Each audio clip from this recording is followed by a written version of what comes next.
Coucou tout le monde et bienvenue à ce nouvel épisode. Lorsque j'ai commencé l'écriture de cette histoire, le nom de la victime ainsi que celui du tueur ne me disaient tout d'abord rien du tout. Il faut dire que bien des années sont passées depuis ce triste événement et que ma mémoire est une faculté qui oublie plutôt assez vite dans mon cas. C'est donc en commençant mes recherches que je suis tombée sur une entrevue d'un vieux bulletin de nouvelles parlant de cette histoire, et c'est là que je me suis rappelé où j'avais vu cet homme et que je me suis également rappelé à quel point il m'avait donné froid dans le dos. Je venais d'y voir un monstre. Mon nom est Nini la Terreur et je suis impatiente de vous raconter cette nouvelle histoire. Vous êtes prêts? C'est parti! Il était une fois l'histoire de Samantha Higgins.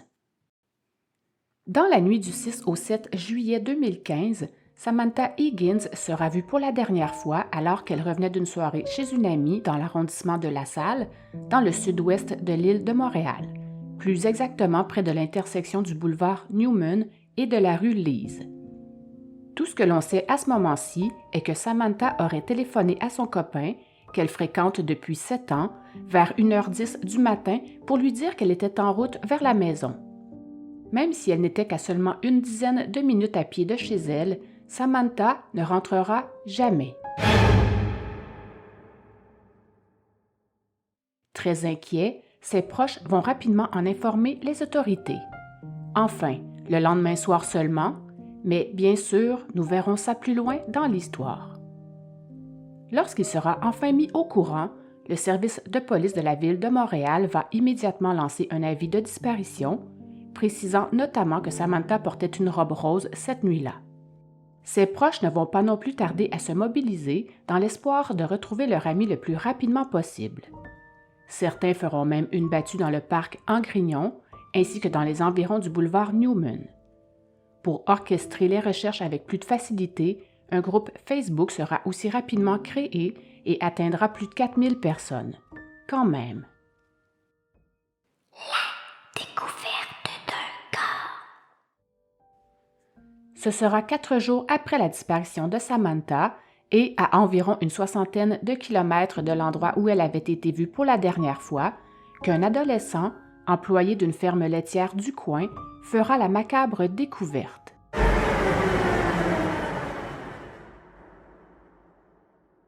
Selon plusieurs sources, son corps aurait été démembré, mais la Sûreté du Québec va refuser de le confirmer immédiatement. En fait, son corps sera retrouvé dans un sac plastique, sous un ponceau et en plusieurs morceaux. À ce moment-ci de l'enquête, les autorités ignorent depuis combien de temps le corps se trouvait là. Ce sera seulement en fin d'après-midi que la Sûreté du Québec confirmera qu'il s'agissait bel et bien de Samantha Higgins. Ils expliqueront que certains éléments pouvaient leur laisser croire que c'était bien elle, mais ont ensuite pu le confirmer officiellement grâce à l'identification formelle du coroner. Dans la petite municipalité de Hinchinbrook, près de la frontière américaine, la vie des cultivateurs des environs n'a toutefois pas semblé bouleversée par cette tragique trouvaille. Sans doute des gens déjà morts en dedans. À la suite de cette horrible découverte, des enquêteurs des crimes contre la personne de la SQ vont passer la journée sur les lieux du drame. Ils verront assez rapidement que le cadavre n'était en fait pas complet, qu'il y manquait des morceaux. Ils vont alors ériger un périmètre de sécurité à l'intersection de la montée de Rockburn et du chemin de la rivière aux Outardes, près du lieu où la dépouille a été trouvée. Afin de retrouver les parties manquantes du cadavre de Samantha, mais également à la recherche d'indices ou de témoins, des policiers à pied, en véhicule tout-terrain et même certains d'entre eux équipés de détecteurs de métal vont ratisser le secteur. Ils vont également fouiller les champs adjacents à cette ferme, en plus de l'hélicoptère de la SQ qui survolera aussi le secteur, tandis que des plongeurs inspecteront le cours d'eau avoisinant. Comme on peut le constater, rien ne sera laissé au hasard. Dans ce secteur agricole, où les vaches sont plus nombreuses que les humains, aucun des résidents de la place ne connaissait la victime. Une des résidentes du coin se dira même très choquée qu'un tel drame survienne aussi près de chez elle. Aucun suspect n'est malheureusement encore appréhendé pour l'instant. Si l'on se fie aux rumeurs circulant à travers les branches à ce moment-là, son corps aurait été mutilé, démembré, transporté, puis abandonné sauvagement près de la frontière canado-américaine. My God, je trouve ça tellement effrayant. Une autopsie sera bien sûr pratiquée sur le corps de Samantha pour, entre autres, déterminer si sa mort remontait à quelques heures ou bien à quelques jours. La famille. Samantha Higgins était une jeune Montréalaise de 22 ans, sans histoire et qui venait à peine de se fiancer. Une jeune mère de famille qui laisse donc orphelin Lorenzo, son bébé de 10 semaines, ainsi qu'Anna, sa fillette de 4 ans. Samantha a fréquenté l'école secondaire James Ling High School de l'arrondissement du sud-ouest de l'île de Montréal. C'est d'ailleurs à cet endroit qu'elle et son conjoint Nicolas se sont rencontrés. Elle n'a malheureusement pas décroché son diplôme d'études secondaires. Samantha était une fille avec un très grand cœur. C'est pourquoi, lorsqu'elle est devenue mère et sans emploi, elle s'est donnée comme objectif d'améliorer le sort de ses enfants. Elle avait en tête l'idée de retourner sur les bancs d'école pour devenir infirmière. Son but premier était surtout de pouvoir travailler auprès des personnes âgées. Vanessa Higgins, la mère de Samantha, dira vivre un véritable cauchemar et va rapidement exprimer sa peine et sa rage aux médias. Sachant que le meurtrier de sa fille court toujours, elle dira, et je la cite, « Le ou les tueurs m'ont volé ma fille. Ils l'ont volée à ses grands-parents, à son fiancé et à ses enfants. Je ne pourrai jamais accepter que quelqu'un ait enlevé la vie à une si bonne personne. » La gorge nouée, elle dira également, « Je suis hors de moi. C'est extrêmement dur. Il faut absolument trouver qui a fait ça. » Selon elle, sa fille passait la vaste majorité de son temps à s'occuper de ses enfants et ne sortait presque jamais. En fait, Samantha n'était pas sortie de chez elle depuis son dernier accouchement, 3 mois plus tôt. Au plus grand bonheur de ses proches, elle s'était enfin décidée à aller chez une amie pour s'amuser, se changer les idées et pourquoi pas placoter entre filles. Sa mère dira qu'à sa connaissance, Samantha n'avait pas de problème avec personne ni reçu aucune menace.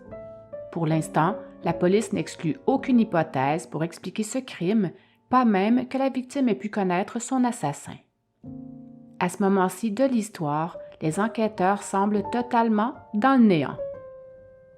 En fait, plus de 48 heures après la triste découverte du corps démembré de Samantha, les enquêteurs demeuraient très discrets sur l'évolution de leur enquête.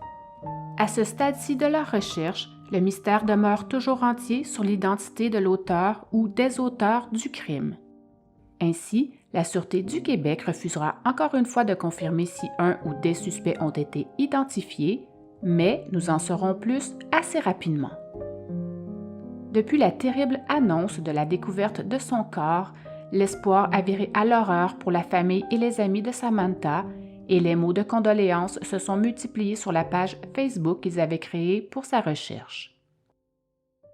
Arrestation. Une semaine seulement après l'horrible découverte du corps mutilé de Samantha, on apprend qu'un homme de 22 ans va comparaître à propos de son meurtre. Le suspect, arrêté par la Sûreté du Québec, serait en fait son fiancé. Encore un féminicide, malheureusement.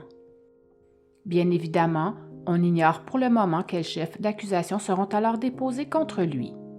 Les enquêteurs au crime contre la personne vont alors l'interroger durant plusieurs heures. En fait, le fiancé de Samantha, Nicolas Fontanelli, était dans la ligne de mire des policiers depuis le début de l'enquête.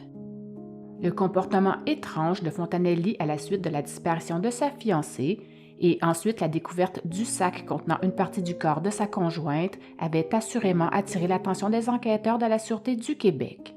Mais ce n'est pas tout. Fontanelli avait également refusé de collaborer avec eux et avait même omis de se présenter à une veillée à la chandelle qui avait été organisée à la mémoire de la défunte. C'était louche. En fait, cet étrange comportement m'a tout de suite fait penser au meurtrier Paul Laplante. Pour ceux d'entre vous qui avaient écouté l'épisode 2 de mon podcast parlant de l'horrible meurtre de Diane Grégoire, Vous constaterez sans doute vous aussi que cet assassin avait agi de la même manière lors de la disparition de sa femme qu'il avait tuée. Ce manque de collaboration de la part du conjoint de Samantha, ainsi que son absence lors de cette veillée aux chandelles, feront donc de lui le principal suspect de ce crime. Toutes ces raisons avaient alors amené les enquêteurs à effectuer une perquisition à son domicile pour ensuite aller rencontrer la famille de Samantha pour lui faire part de ce qu'ils avaient alors découvert avant de finalement l'arrêter. J'ose à peine imaginer leur stupeur en apprenant le nom du tueur de Samantha.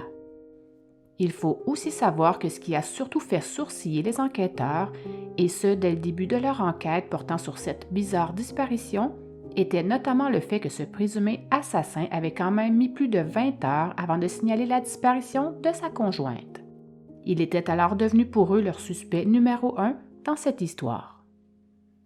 Les enquêteurs constateront effectivement qu'assez rapidement cet homme, accompagné de sa belle-mère, ne se serait déplacé vers le poste de police pour signaler la disparition de sa conjointe que vers 21 heures le lendemain, laissant ainsi passer une journée presque complète avant son signalement. Évidemment, c'était plus que suspect pour eux. Arrivé au poste de police avec sa belle-mère, Fontanelli rédigera alors un rapport de disparition. D'ailleurs, il y rédigera un rapport d'à peine une dizaine de lignes seulement, dans lequel il va déclarer que sa conjointe était partie vers 19 heures le soir du 6 juillet pour aller consommer quelques verres chez une amie. Il écrira qu'elle l'aurait appelé vers 21 heures pour lui dire qu'elle se trouvait toujours chez cette amie et qu'ensuite, vers 1 heure du matin, qu'elle l'aurait de nouveau appelé pour lui dire qu'elle éprouvait beaucoup de plaisir à se trouver là et qu'elle allait rester sur place. Fontanelli dira alors avoir cru qu'elle y passerait la nuit. Ce laps de temps lui aura sans aucun doute laissé le temps de la tuer et de la démembrer correctement. À ce moment-ci du récit, la famille de Samantha devrait également recevoir sous peu les résultats de l'autopsie de leur fille. On saura alors si elle a été agressée sexuellement avant d'être assassinée, puis démembrée. Ce sera avec soulagement que ses proches apprendront à ce moment-là que Samantha n'a pas été violée. Récapitulation. Je vais vous narrer ici d'autres éléments et faits intéressants à savoir à propos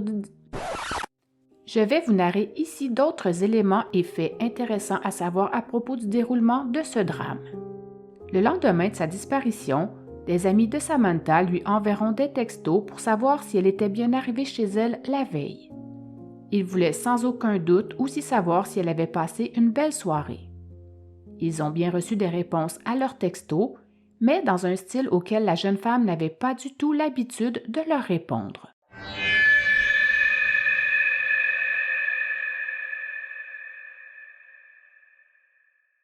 À ce propos, lors de cette nuit fatidique, l'ami chez qui Samantha était allée passer la soirée lui avait également envoyé un texto aux alentours de 1h30 du matin pour s'assurer qu'elle était bien rentrée.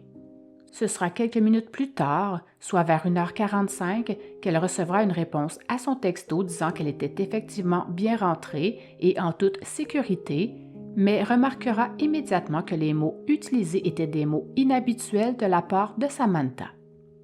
Évidemment, on sait maintenant de qui provenaient ces textos étrangement différents. En réalité, dès le début de cette histoire, les enquêteurs trouveront cette situation assez singulière. De plus, une personne proche de Samantha leur avait laissé entendre qu'une séparation était imminente entre eux, ou du moins qu'un conflit était possiblement lié à cette disparition. Les proches de la victime auraient dit aux enquêteurs que Fontanelli contrôlait en fait la vie de sa fiancée.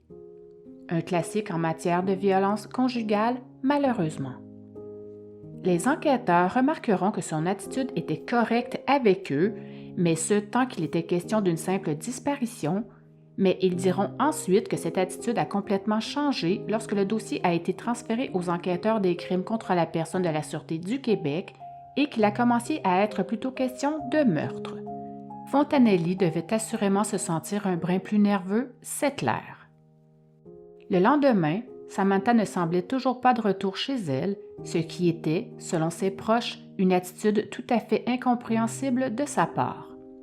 Comme on le sait maintenant, Ce sera en fin de journée que, extrêmement inquiets, ses proches avaient alors avisé la police. En fait, la mère de Samantha était très préoccupée de ne pas avoir de nouvelles de sa fille depuis la veille. Donc, le lendemain en fin de journée, n'y tenant plus, elle demandera alors à son gendre de l'accompagner au poste de police pour y rédiger le rapport de disparition. Ensuite, comme on l'a vu, ses proches n'ont pas tardé à mettre en branle une large campagne de recherche dans l'espoir de la retrouver saine et sauve. En plus de la battue et de la création de la page Facebook déjà citée plus haut, ils ont également tapissé le quartier d'affiches, ont distribué des avis de recherche et ont envahi les réseaux sociaux pour coordonner leurs efforts. Finalement, après 4 jours à craindre le pire, la famille avait malheureusement eu la confirmation de l'impensable. Le corps retrouvé près d'un cours d'eau à Hinchinbrook était bien le sien. Comparution. Ce sera lors de sa comparution au Palais de justice de Montréal que nous apprendrons que Nicolas Fontanelli sera accusé de meurtre prémédité ainsi que d'outrage à un cadavre. Le prévenu est alors apparu menotté et vêtu d'une combinaison blanche à capuchon. Évidemment, l'émotion était palpable chez les nombreux proches de la victime venus assister à cette comparution. D'ailleurs, pour l'occasion et à la mémoire de la jeune mère assassinée et dépecée le mois dernier, ils arboraient tous un chandail rose intitulé « Justice pour Samantha ». L'audience n'a toutefois duré que quelques minutes à peine, mais ce fut suffisant pour la mère de Samantha qui n'a pu retenir ses larmes en voyant l'accusé impassible dans son box, flanqué d'un agent des services correctionnels. À peine sortie de la salle d'audience, cette maman en pleurs ira serrer dans ses bras un des enquêteurs de la Sûreté du Québec qui accompagnait la famille. Les proches de Mme Higgins avaient bien sûr eux aussi la mine basse. De plus, aucun d'eux n'a voulu s'adresser aux médias car ils souhaitaient tous vivre cette dure épreuve dans le calme et en famille. L'avocat de Fontanelli, Jean-Marc Tremblay, n'a, lui non plus, rien voulu commenter.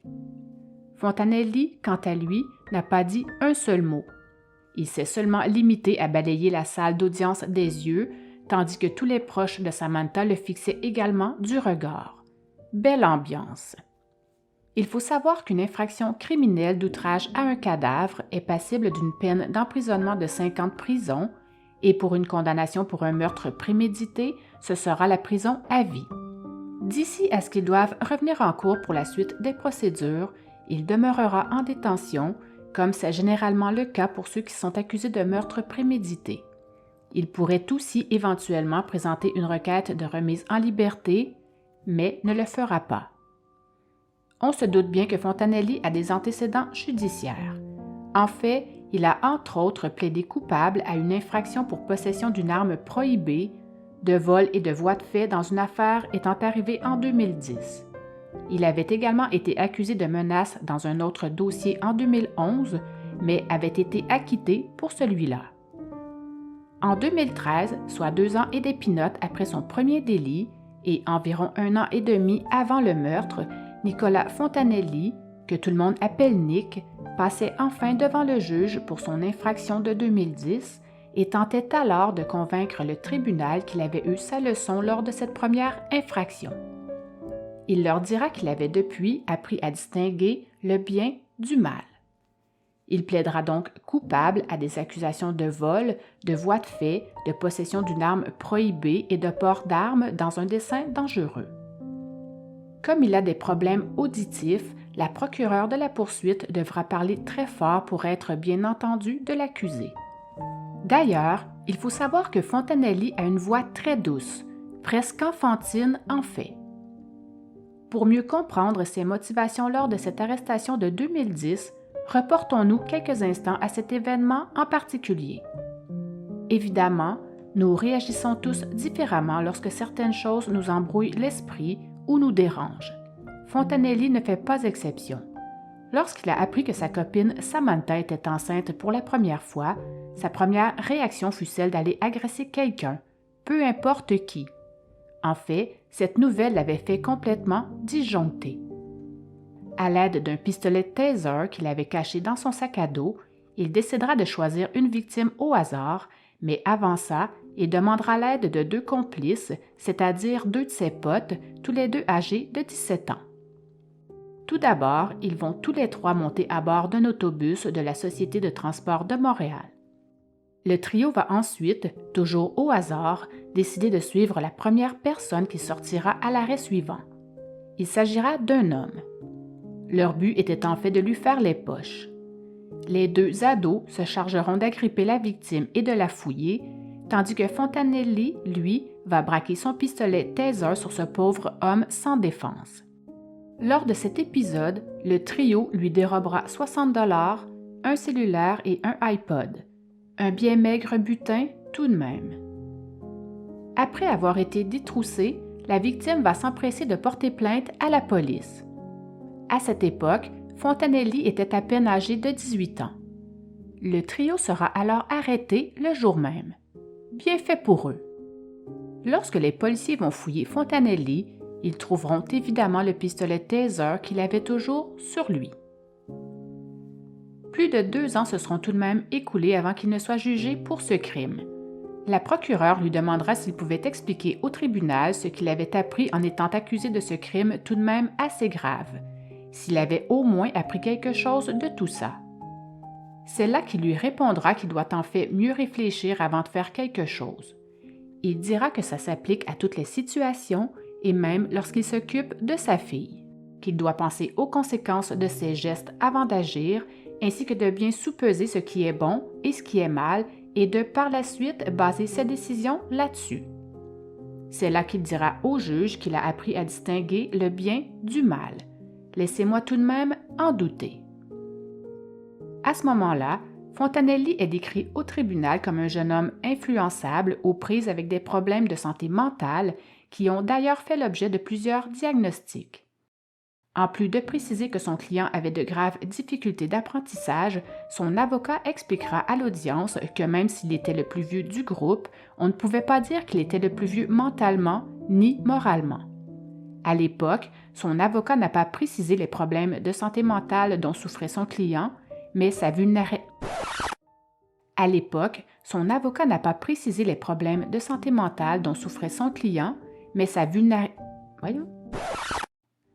À l'époque, son avocat n'a pas précisé les problèmes de santé mentale dont souffrait son client, mais sa vulnérabilité semblait faire l'unanimité.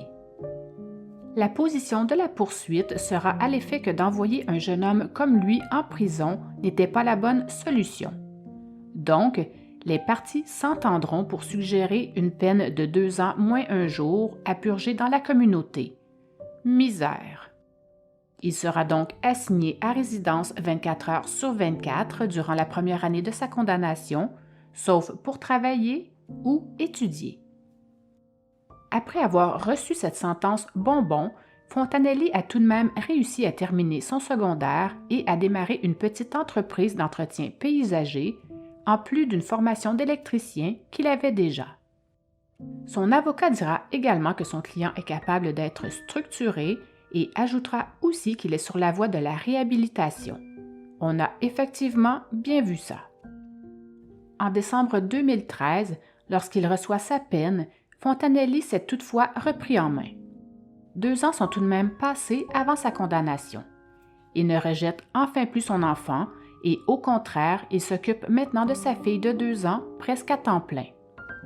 Tous diront que Fontanelli est le portrait d'un jeune homme influençable qui a commis une erreur de parcours et qui semble à des lieux du conjoint hyper contrôlant décrit par la famille aux policiers au moment de la disparition de Samantha.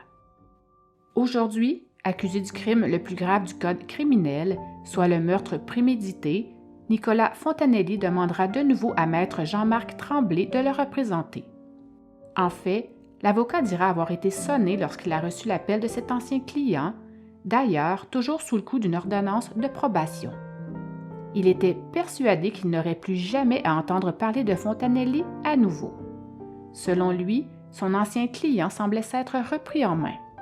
Il ira même jusqu'à dire qu'il n'aurait jamais pensé qu'il pouvait être accusé d'une affaire aussi grave que celle-ci. Le procès. Au tout début de son procès pour le meurtre de Samantha, Menotté sur le banc des accusés, Fontanelli va plaider coupable à une accusation réduite de meurtre au second degré. Selon l'exposé des faits déposé à la cour, cette nuit-là, pour une raison encore inconnue, mais qui semble vraisemblablement provenir d'une dispute, cet homme s'est attaqué à sa fiancée en l'étranglant, puis en la mutilant. En réalité, Fontanelli a reconnu sa culpabilité 4 semaines avant ce qui devait être le début de son procès devant jury, et ce, à la plus grande satisfaction de la famille de Samantha, car ils éviteront ainsi un laborieux procès de 6 semaines où, encore et encore, les faits auraient été répétés et évalués dans les moindres détails. La famille se dira soulagée et contente de pouvoir enfin passer à autre chose. Lorsqu'elle est sortie de la salle d'audience cette journée-là, la mère de Samantha était inconsolable et refusera même de commenter, préférant avertir les journalistes que le moment n'était pas encore venu pour elle de se vider le cœur sur la perte dramatique de sa jeune fille. Évidemment, comme il la plaidait coupable, nous ne connaîtrons pas vraiment les détails techniques de cette enquête, mais voici tout de même ce que nous en savons.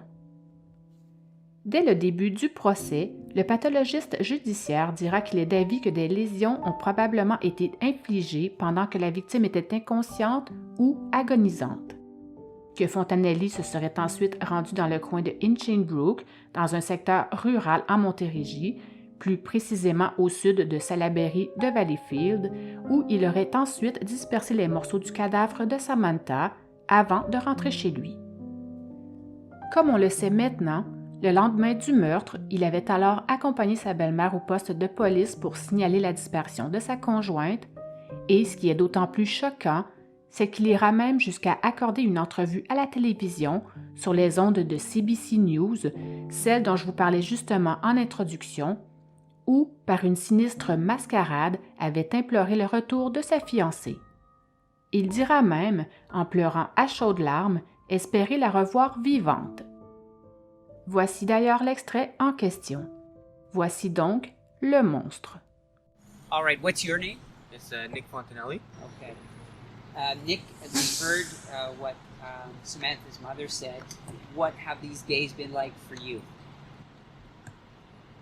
I can't begin to explain it. It's not like her to be gone this long and not contacting anybody. So I just hope she's okay. What about your children? What have you told them? I didn't say anything to them yet because she's gonna be home and everything will be fine. I don't want them to freak out for nothing because mommy's coming back. Anything else you want to say, or? I just want her to come home. I miss her. I need her home.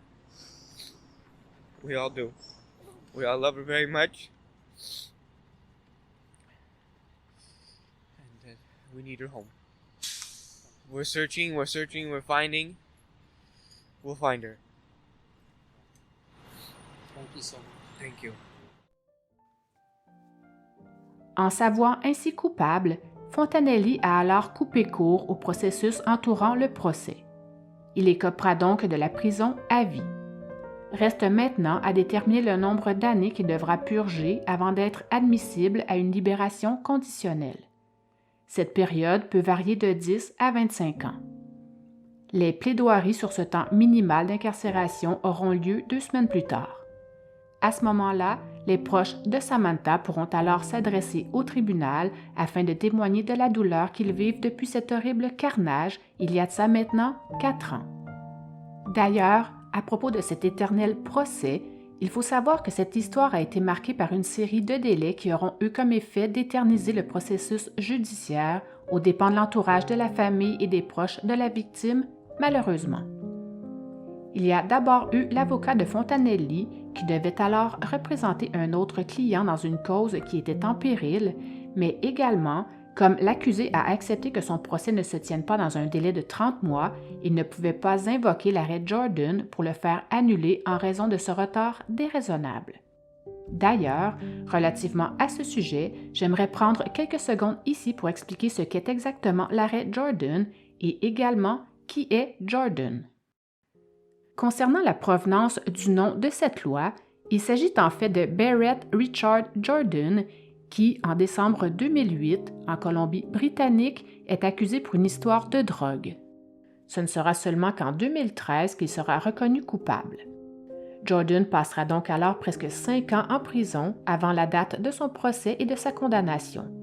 Il trouvera bien sûr ce délai d'attente beaucoup trop long et demandera à la Cour suprême d'annuler sa condamnation. Rien de moins. Ce sera finalement en juillet 2016, soit plus de 7 ans après son accusation, que la Cour suprême acceptera finalement d'annuler sa sanction. Jordan estimait que son droit à un procès dans un délai raisonnable, protégé par l'alinéa 11B de la Charte canadienne des droits et libertés, avait été violé. Donc, depuis cet événement en particulier, la Charte canadienne des droits et libertés va fixer de nouvelles règles. Toute personne maintenant accusée d'un crime aura le droit d'être jugée dans un délai raisonnable, c'est-à-dire dans un délai qui ne dure pas éternellement, comme ce fut le cas ici. On parle alors d'une limite établie à 18 mois pour les procès devant une cour provinciale et à 30 mois pour ceux devant une cour supérieure et lorsqu'il y a une enquête préliminaire, et ce à compter de la date d'accusation du contrevenant. Toutefois, l'arrêt des procédures n'est pas automatique dès que le délai devient déraisonnable. Pour décider d'arrêter une procédure, le tribunal doit examiner les causes cas par cas. Lorsque le délai d'attente d'un procès dépasse ce nombre maximum de mois, le procès peut être arrêté. Dans ce cas, la personne accusée ne sera ni coupable ni non coupable, mais ne sera pas non plus acquittée. On appelle alors ça un arrêt des procédures. Ainsi, ce sont non seulement les accusés qui bénéficient de dossiers juridiques menés plus rapidement, mais également les victimes, leurs proches, ainsi que les témoins. À ce propos, la Cour suprême a aussi prévu des règles spéciales concernant les personnes qui attendaient déjà leur procès depuis longtemps, au-delà de 18 ou 30 mois, au moment où la décision Jordan est sortie. Ces personnes peuvent désormais demander un arrêt des procédures à cause du délai déraisonnable. Dans ces cas-là, on appellera ces affaires des causes transitoires. Il est aussi intéressant de savoir que c'est au début du mois d'avril 2017 qu'un Montréalais est devenu le premier accusé de meurtre au Québec à être libéré grâce à l'arrêt Jordan. D'ailleurs, son récit m'a tellement inspiré que j'en ferai une de mes prochaines histoires. J'espère vraiment que vous aimerez. Mais revenons maintenant à nos moutons. Donc, concernant la lenteur du processus du procès de Fontanelli, le juge offrira des excuses bien senties à la famille de Samantha et leur dira « Je promets de procéder le plus rapidement possible à partir d'aujourd'hui. Je vous promets qu'il n'y aura plus de délai. De la part de la Cour supérieure, j'espère que vous accepterez nos plus sincères excuses. » Témoignage. Une mère éplorée, une famille brisée, 2 bambins sans parents. Le meurtre brutal de Samantha Higgins, il y a 4 ans, à Montréal, a laissé des marques indélébiles chez ses proches qui viendront témoigner les uns après les autres. La mère de la victime, dont la vie a basculé en juillet 2015 quand sa fille de 22 ans a sauvagement été tuée par son gendre, viendra offrir à la cour un témoignage bouleversant. Pour commencer, elle dira que lorsque sa fille est morte elle aussi, et qu'elle ressentait depuis un immense vide en elle. Elle indiquera souffrir de troubles post-traumatiques, de dépression ainsi que d'agoraphobie. Selon elle, Samantha était la protectrice de la famille. En larmes et tremblante, elle dira, et je la cite, « Samantha nous tenait ensemble. Depuis, ma famille s'est désagrégée.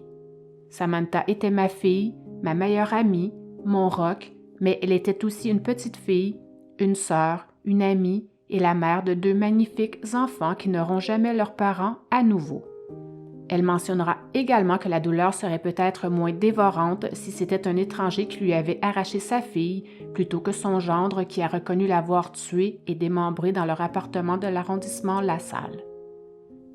Les jeunes frères et sœurs de Samantha ont eux aussi été marqués au fer rouge par le départ soudain de leur grande sœur.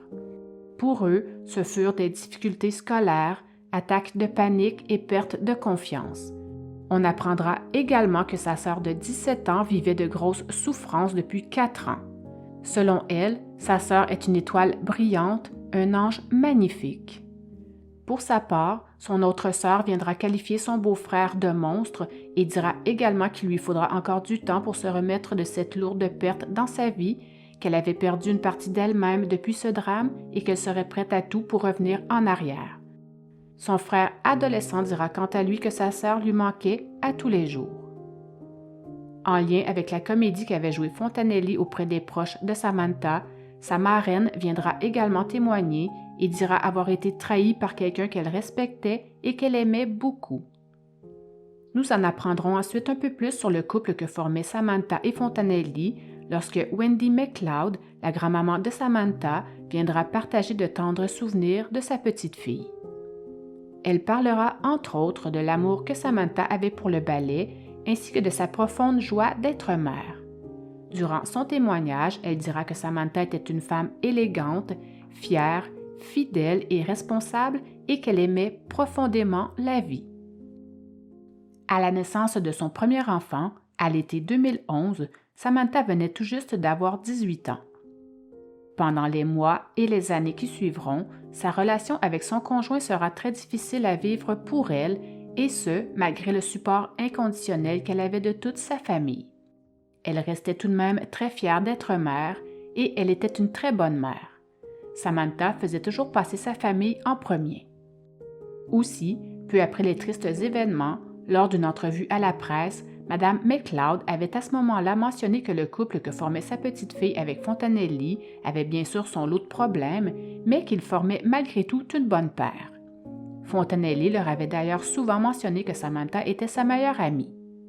Lorsqu'elle avait appris que Samantha avait été tuée par son conjoint, Mme McLeod avait alors dit être complètement sous le choc et avait mentionné ne pas comprendre du tout ce qui était arrivé, car selon elle, cet homme était une personne très calme qui ne buvait et ne fumait jamais. À la barre, elle continuera son court témoignage en mentionnant que, en revanche, ce meurtrier était un homme peu confiant, contrôlant et jaloux.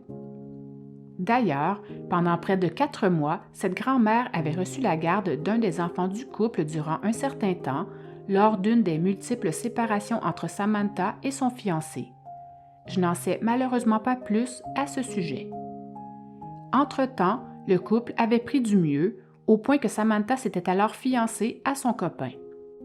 Au printemps suivant, elle accouchait de leur deuxième enfant. Le couple faisait de nouveau vie commune. L'orage semblait maintenant être au loin. Cependant, quelque temps avant qu'elle ne soit sauvagement assassinée, Samantha lui aurait confié qu'elle se disputait un peu plus souvent qu'avant avec son copain. Ce sera ensuite au tour de l'assassin de venir parler. Stoïque pendant l'audience, Fontanelli a tout de même semblé ébranlé quelques secondes seulement après avoir fait une brève déclaration. Ce sera donc sous le regard de sa mère et de ses sœurs venues assister à l'audience qu'il dira « Je suis vraiment désolé, j'ai de profonds remords, je souhaite que ce ne se soit jamais produit. » Les maigres excuses qu'il offrira à la famille ne lui feront toutefois pas éviter la prison à vie, puisqu'il a plaidé coupable de meurtre au 2e degré et d'outrage à un cadavre.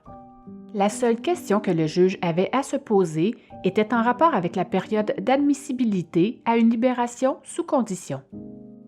Après consensus entre le procureur de la Couronne et de l'avocat de la défense, une période de 17 ans sera suggérée avant qu'il ne puisse être admissible à une demande de libération conditionnelle. Le juge devait ensuite rendre sa décision. Lorsqu'il le fera, il s'adressera aux nombreux proches de Samantha présents dans la salle d'audience en leur disant « Votre deuil dure depuis beaucoup trop longtemps. J'espère que la fin du processus judiciaire vous permettra de tourner la page et d'entamer votre processus de guérison. » Conclusion. C'est donc plus de 4 ans après le meurtre de la jeune Samantha Higgins que se fermera finalement ce dossier. On ne sait malheureusement pas grand-chose des raisons exactes qui auraient poussé cet homme à commettre un drame aussi horrible, ni de quelle façon il s'y est pris exactement pour se débarrasser du corps de sa fiancée. Les enquêteurs ont bien sûr essayé d'en connaître un peu plus à ce sujet, mais en bout de ligne, ils ont plutôt dû faire des spéculations. Voici d'ailleurs ce qu'il en est. Les enquêteurs ont réussi à découvrir que le meurtre de Samantha aurait été commis à Montréal dans les heures suivant sa disparition. Ils n'ont toutefois pas voulu révéler où le meurtre avait exactement été commis, mais des techniciens en scène de crime, revêtus de leur combinaison, ont tout de même passé des heures dans la résidence du jeune couple où ils ont notamment effectué des tests au luminol. On ignore la raison exacte pour laquelle le suspect aurait démembré le corps de la victime après le meurtre, mais certains croient que c'était tout simplement plus facile de transporter le cadavre ainsi, sans trop attirer l'attention. Nicolas Fontanelli devra donc passer au moins 17 ans derrière les barreaux avant d'être admissible à une libération conditionnelle. Parmi les circonstances aggravantes de l'affaire, la poursuite a souligné le caractère troublant de ce meurtre brutal. L'avocat de la Couronne a insisté sur les efforts déployés par le meurtrier afin d'effacer les traces de son crime sanglant dans son appartement et de disposer du corps de sa fiancée par la suite. La cause de la mort n'a pas pu être déterminée, mais l'asphyxie serait une possibilité. Il a plaidé coupable moins d'1 mois avant l'ouverture prévue de son procès, coupant ainsi court aux procédures judiciaires. Comme il n'y a pas eu de procès, nous ne saurons malheureusement sans doute jamais le fin fond de cette horrible histoire. Cependant, et c'est une bien maigre consolation, cet assassin acceptera toutefois d'indiquer aux policiers l'endroit précis où se trouvaient les parties manquantes du corps de sa fiancée. Les enquêteurs au dossier vont donc le conduire dans la paroisse du Très-Saint-Sacrement, dans une municipalité de 1200 habitants située entre Châteauguay et Huntingdon. Lors de cette reconstitution près de la rivière Châteauguay, les policiers de la Sûreté du Québec vont repêcher au moins un sac contenant des parties du corps de Samantha, mais, encore une fois, ils n'ont pas voulu confirmer ces nouvelles informations. Pour les plus curieux d'entre vous, vous pourrez vous rendre sur YouTube en tapant le nom de Nicolas Fontanelli ou bien celui de Samantha Higgins pour y voir l'entrevue qu'il a passée lors des recherches concernant la disparition de sa fiancée. Vous pourrez alors y voir l'immense talent de ce comédien hors pair. Voilà, j'espère que cet épisode vous a plu. Si vous aimez le genre d'histoire que je vous raconte, n'hésitez pas à aller me mettre 5 étoiles et à parler de mon podcast. Cela me ferait non seulement très plaisir, mais ça m'aiderait aussi grandement à me faire connaître davantage et à me donner encore plus envie de vous dénicher plein d'autres histoires de true crime telles que vous les aimez. Depuis quelque temps, vous êtes plusieurs à m'envoyer des messages d'amour qui bien sûr me vont droit au cœur. C'est toujours un immense plaisir de vous lire et de vous répondre, en plus d'être super motivant pour moi. C'est avec cet épisode que se termine la saison 1. Je prends une petite pause pour le prochain mois et serai de retour le 13 septembre pour la saison 2 avec une toute nouvelle série d'épisodes. J'espère que vous profiterez bien de vos vacances et que vous serez tous là à mon retour. Vous pouvez aller dormir maintenant, mais si j'étais vous, je jetterais quand même un œil sous le lit et je croiserais aussi les doigts pour ne pas rêver de ce monstre cette nuit. On ne sait jamais. OK, bye!